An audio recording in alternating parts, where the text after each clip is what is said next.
Your first magazine, what was that called? It was called Folio magazine, but I actually only produced 3 issues because, again, fate intervened. I'd actually got pneumonia because I think I must have worked too hard, and clearly I was still recovering from the grief of the loss of my father.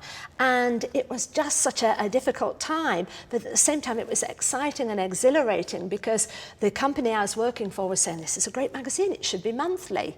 But then, as I sat there recovering from pneumonia and running the magazine rather like Winston Churchill from my sick bed with all that great staff of 4 people, I suddenly read that in a trade magazine that someone had the magazine of my dreams, which was called Marie Claire. And they were going to produce it. They were producing this dummy for Marie Claire. And I thought, I want to do that magazine. This is really where my magazine should go. And so I called up Evelyn Prevost-Berry. I don't speak a word of French.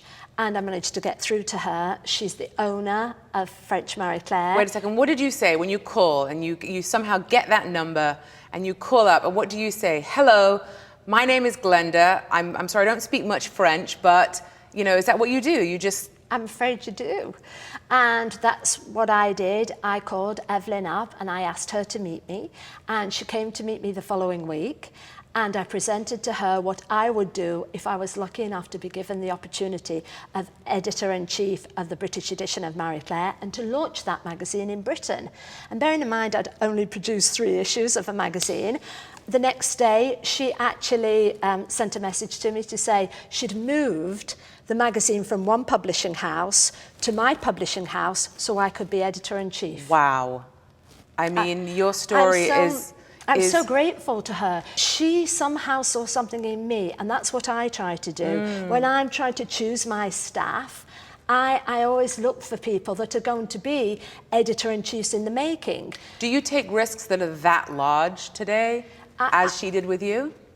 I think something that I'm really proud of is the fact that I've taken enormous risks with the people I've employed.